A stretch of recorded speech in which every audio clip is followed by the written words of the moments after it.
والاحسان وبغضهم كفر ونفاق وطغيان، جسے علامہ طحاوی نے لکھا ہے اور تمام سلف نے اسے اثبات کیا. صحابہ سے محبت کرنا دین اور ایمان ہے. صحابہ سے بغض رکھنا وبغضهم كفر ونفاق وطغيان، صحابہ سے بغض رکھنا کفر نفاق اور طغیان ہے.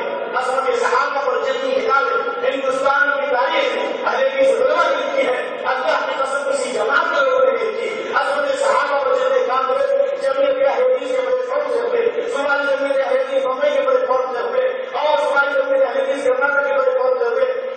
آپ اس کی نشان نہیں پیش کر سکتے ہیں. اور یہی نہیں بلکہ علم کرام کے احترام اور تعلیم اور علم کرام کی عظمت میں اور علم کرام کی شان میں بڑے بڑے پروگرام نقل ہوئے، سیمینار ہوئے، سمپوزیم ہوئے. دنیا اس کا انکار نہیں کر سکتی ہے.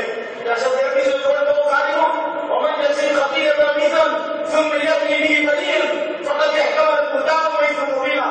جو خود غلطی کا ارتکاب کرتا ہو، جو خود گناہ کرتا ہو اور دوسروں پہ امتحان کرواتا ہو، یہ بہت بڑے گناہ کا مرتکب ہے.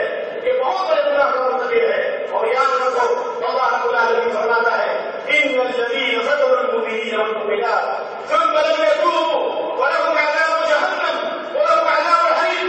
جنہوں نے ایمان والوں کو اور ایمان والوں کو فتنے میں مبتلا کیا، ان پر رب الزامات لگائے، پھر توبہ نہیں کیا، جہنم کا عذاب ہے. اور یاد رکھو جنہوں نے بھی رب الزامات ڈال کر لوگوں کو مقدمات میں پھنسانے کی کوشش کی، میری آنکھوں نے دیکھا ہے اللہ نے انہیں سجدہ خوار کر دیا، اللہ نے انہیں رسوا کر دیا. اور ہے ممکن ہے کہ وہ دن دیکھنا پڑے گا انشاءاللہ العزیز جو مسئلے کے اہل حدیث کو بدنام کرتے ہیں اور ان کو حدیث تنظیموں سے جوڑتے ہیں. بتائیں ہم نے کون سا گناہ کیا ہے؟ ہم نے کہا کون آدمی حدیث تنظیموں میں ملا ہے؟ ہم نے کہا کون آدمی جو مسلم آ رہا ہے؟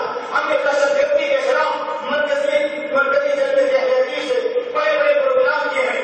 دہشت گردی کے خلاف جامعہ سلفیہ بنارس سے پروگرام ہوا.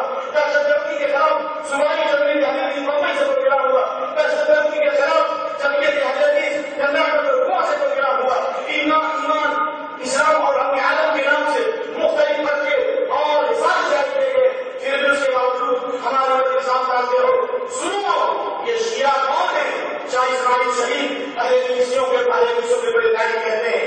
کل غلط وراثت کی تقریب شیعہ ہے کو شیعہ کی مشاہدت کس نے اختیار کی؟ وہاں بھی بارہ اماموں کو معصوم مانتے ہیں اور یہاں بھی ایسے لوگ ہیں جو اماموں کو معصوم مانتے ہیں.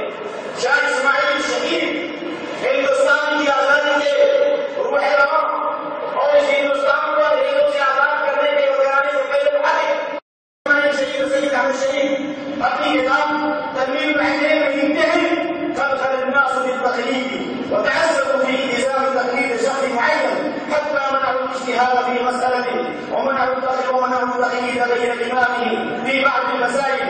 وهذا هي الداء العضال التي أهلكت الشيعة فهؤلاء أيضا أشرفوا على هذا. تنویر العینین صفحہ نمبر 24 یعنی